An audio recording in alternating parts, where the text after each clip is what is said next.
Solo habían 6 grupos que pasaron la prueba, un total de 18 personas. Estaban conformados por el grupo de Frieren, el grupo de Fern, el grupo de Wirbel, el grupo de Denken y otros 2 grupos más.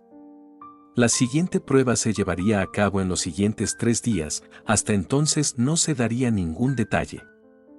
Al día siguiente, Stark seguía durmiendo en la cama, pero Fern llama a la puerta. Al parecer, habían regresado la noche anterior. Fern le pregunta a Stark si sabía la hora que era. Ya era de noche de nuevo y Stark seguía durmiendo.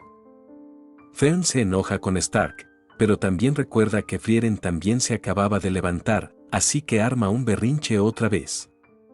Fern estaba enojada con los dos. Frieren dice que deberían animar a Fern, quizás con algo de comida podrían persuadirla. De hecho, cuando llegó allí con Immel fueron a un restaurante muy bueno, aunque habían pasado 80 años, no sabía si seguía abierto. Mientras con Richter, este parecía trabajar en un centro de reparaciones de aparatos mágicos. Arreglaba todo tipo de aparatos mágicos. La anciana parecía ser una cliente regular, de hecho, conocía a Richter desde niño. Mientras él la despedía, Denken y Laufen aparecen. Richter no quería verlos, fue obligado por el viejo a pelear a los puños, algo que nunca había hecho, debía descansar su cuerpo. Pero, justamente a eso venían, querían invitarlo a ir a un restaurante. A pesar de esto, Richter no parecía muy convencido, así que Denken lo empuja un poco más, dice que le faltaba sabiduría, para sobrevivir en el mundo de la magia, se debían tener buenos aliados. Nadie en su sano juicio rechazaría la amistad de Denken.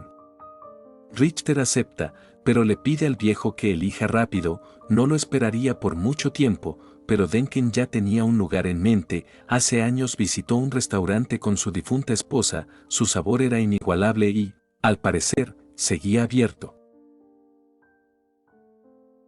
Ubel seguía a Land. Amenaza diciendo que si intentaba huir simplemente lo mataría. Pero Land no se creía lo que decía, si en verdad sentía indiferencia al matar, ¿por qué no había matado a Wirbel? Tuvo la oportunidad de hacerlo, pero no lo hizo. Era difícil de explicar, empatizaba con él, simplemente quería demorar su muerte. En ese momento, Ubel usa la misma magia vinculante de Wiebel y explica. La magia en la cual un individuo se especializaba dependía en gran medida de la vida y naturaleza de éste. Ella podía hacer magia mediante la empatía, sin esta, no podía aprender ninguna magia nueva, siempre había sido así para ella. Por eso quería empatizar con Land, sus clones de magia eran perfectos, era imposible diferenciarlos, quería saber qué pasaba por su mente, en qué pensaba todo el tiempo. Pero Land odiaba a ese tipo de personas, no le iba a decir nada, realmente le caía mal, incluso si lo mataba no iba a revelar nada, si lo mataba ya jamás lograría empatizar con él. Ubel lo suelta pero lo sigue persiguiendo, no iba a dejar de hostigarlo. Mientras tanto, Denken y compañía llegan al restaurante, Richter dice que Denken tenía buen ojo, ese restaurante era el mejor de todo el pueblo. Al entrar se encuentran con Frieren, pero deciden ignorarla. Se veían alegres, la comida se disfrutaba, no iban a molestarlos. Frieren había ordenado un gran platillo de filetes de carne, un pequeño capricho. En el viaje con Immel, ellos habían recuperado el cuchillo más valioso del chef del restaurante, se lo consideraba el chef más prodigioso en años. El chef les había invitado a comer, y, en ese momento, Frieren también se había pedido la misma cantidad de carne, la comida era rica y ella quería disfrutarlo con claridad. Immel le dijo que no era necesario, que podían volver cuando quisieran.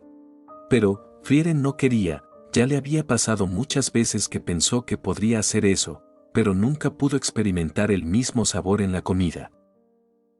El chef interrumpió a Frieren, les dijo que eso no sería un problema ya que el sabor de sus platillos perduraría en el tiempo.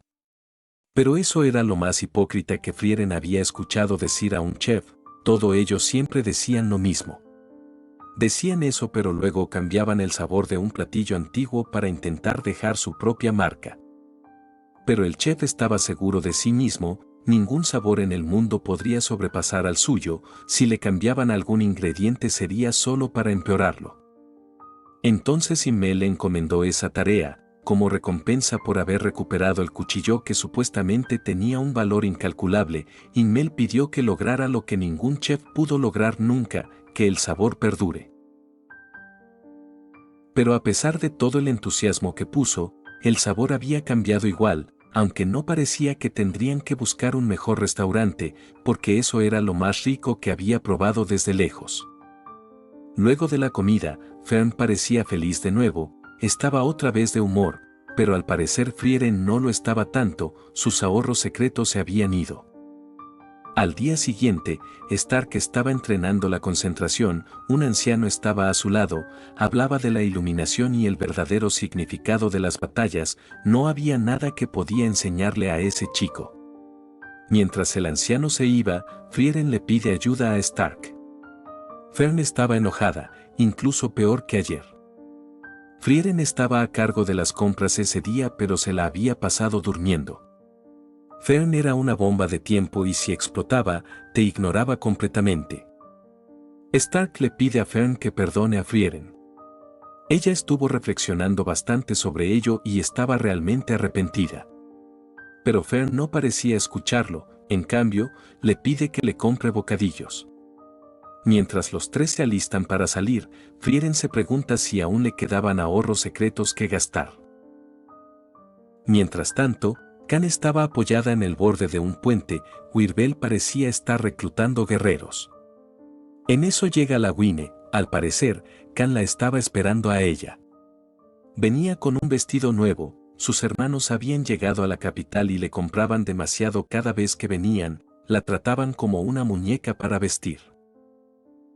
Fern seguía enojada, le había dejado a Stark que eligiera lo que comprar, pero ese era uno de esos momentos donde todo lo que eligiera estaría mal. Frieren tampoco es que ayudara mucho, le había dejado todo a él para que resolviera la pelea. Mientras estaban indecisos para elegir, llegan la Gwine y Khan, se encontraron allí por casualidad, pero en realidad tenían planeado visitar a Frieren en poco tiempo, así que le salió en cuenta. Frieren les había ayudado mucho, era como si fuera su maestra en toda la prueba. En ese momento, Stark se da cuenta de que estaba rodeado de puras chicas y mientras pensaba esto, llega Wirbel, inmediatamente empieza a manosear a Stark. Él era perfecto, ellos eran de la subyugación de la Corporación Mágica del Norte y estaban reclutando guerreros para eliminar a un león jabalí que estaba destruyendo los cultivos.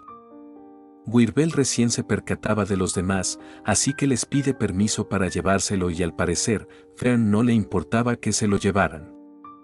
En la posada, las chicas le regalan un canasto de dulces a Frieren.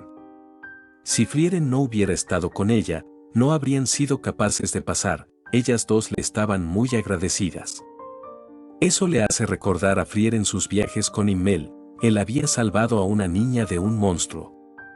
Ella le había preguntado por qué salvaba a la gente. Himmel le dijo que solo lo hacía por su propia satisfacción, solo quería que alguien lo recordase, incluso si solo fuese un poco más de tiempo. El propósito de la vida era ser reconocido y recordado. Frieren entendió, pero no sabía qué se debía hacer para ser recordado, así que le preguntó a Himmel, este dijo que no se debía hacer mucho, solo un poco, solo debía cambiar la vida de una persona. Frieren creyó haberlo entendido en ese momento, pero ese día se dio cuenta de lo equivocada que estaba. Mientras conversaban, de repente alguien toca la ventana, era un cuervo mensajero. Parecía ser una carta sobre la segunda prueba, mencionaba el lugar de la prueba y el encargado de dicha prueba. La Gwine comenta que era una lástima, la supervisora era Sans. Ella solo había supervisado 4 pruebas y nadie había aprobado en cada una de ellas. Los demás también habían sido notificados.